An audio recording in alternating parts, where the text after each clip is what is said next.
Lección número 8. La promesa. Vamos a hablar de la manera como el Señor guió a Abraham, guió a su hijo y guió también a su esposa y a su segunda esposa. El texto, una de la parte del texto de memoria me llama la atención, dice Dios había bendecido a Abraham en todo. Dios es integral en la bendición que nos concedes, puesto que Él no nos bendice en una área, en otra no, en otra sí. El Señor nos bendice en todo. Y eso ocurrió en la vida de Abraham.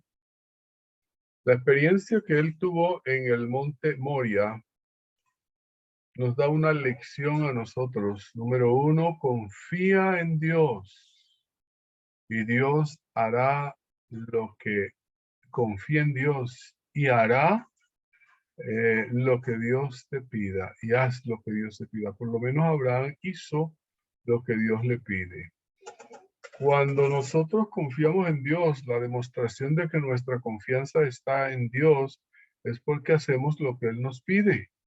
Contrario a eso, generalmente no queremos hacer la voluntad de Dios, ponemos peros, ponemos trabas, sacamos excusas, decimos cosas que tal vez nos demuestran que no confiamos en Dios. No, que el sábado yo no puedo dejar de trabajar porque es que después me muero de hambre. Eso es una evidencia de que no quieres hacer lo que Dios te pide y no confías en Él. En este caso hay que decirle a Dios, Señor, quiero confiar en ti primero. No, tengo que hacer esto porque si no lo hago, el Señor no puedo vivir. No, eso es desconfiar del poder de Dios. Y Dios le dice a Abraham, sacrifica a tu hijo. Y él lo hace porque Dios lo ha pedido y porque él confía en Dios. Qué interesante la palabra cuando eh, a Isaac le pregunta a Abraham, y el cordero, papá, el cordero. Y Dios le hace Abraham le hace la respuesta interesante, dice, Dios proveerá. Qué gran fe frente a nuestras diferentes necesidades que tengamos, problemas, luchas, nosotros tenemos que decir lo mismo que dijo Abraham, Dios proveerá. Y ese Dios proveerá no debe llevarnos a ser negligentes en nuestras responsabilidades o a no trabajar. No trabajo porque Dios proveerá. No estudio porque Dios proveerá. Hay que hacer la parte que nos corresponde hacer. En el plan de la redención que Dios lanzó y es la lección que aprendemos y que quería ilustrarle o presentarle a Abraham, ahí encontramos que Dios siempre va a proveer para salvar al ser humano. Lo hizo en la cruz, lo hace cuando nosotros nos entregamos a Él. El Señor va a hacer provisión para la redención del ser humano.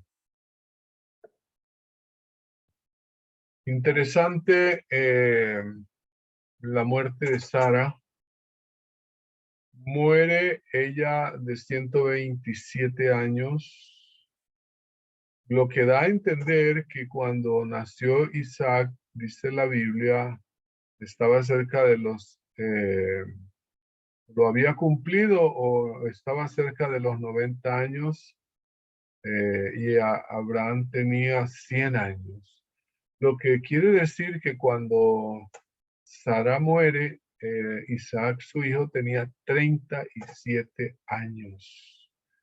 Y él se casa, dice la Biblia, a los 40 años.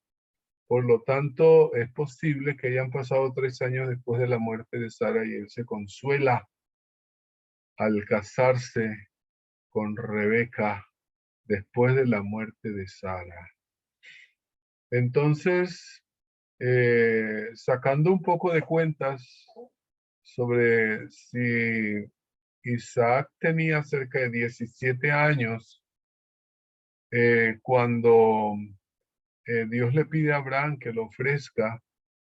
Entonces Sara podía haber tenido 107 años cuando Isaac tiene 17 años, que es más o menos la fecha o el tiempo en que Dios le pide a este joven, a su padre, para sacrificarlo, lo que da a entender que después de ese sacrificio han pasado 20 años. Eh, Vivió Sara después de esto, ¿no? O sea que no muere inmediatamente, se da el sacrificio. 20 años más o menos pasa después de dar ese sacrificio, 20, 18 años. Pensar que murió inmediatamente por la afectación que le dejó el traumatismo de la muerte de su hijo,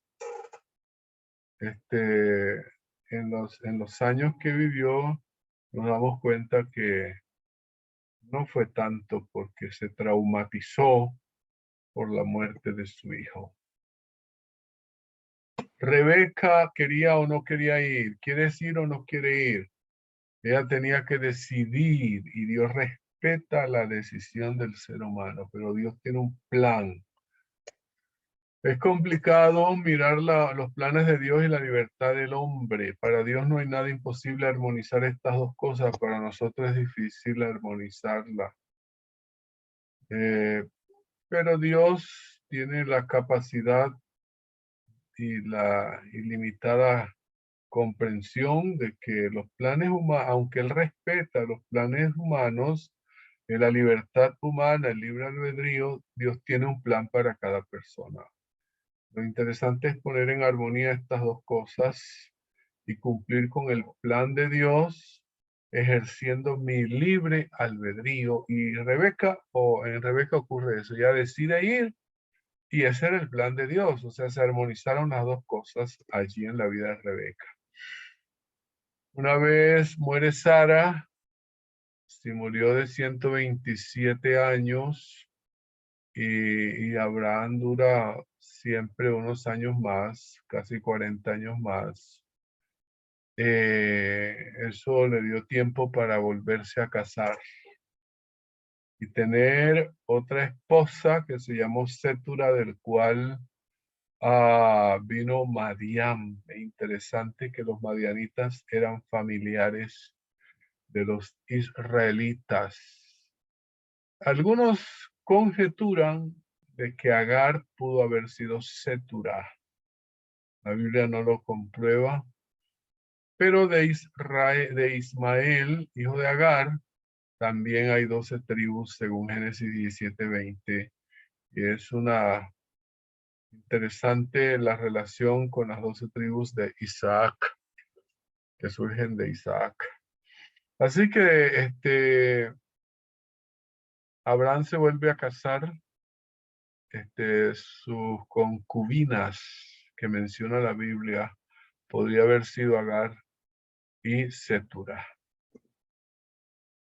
Así que Abraham es un hombre muy importante, interesante en el gran plan de la salvación, porque ilustra la manera como Dios tuvo que ofrecer a su hijo, y en este caso no hay sustituto cuando él va a morir, y a Jesús le toca morir para darnos a nosotros el maravilloso don de la salvación.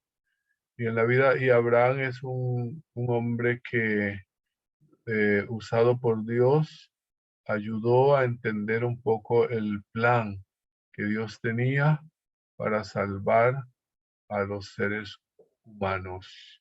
Dios nos ayude, Dios nos bendiga para que podamos de esta manera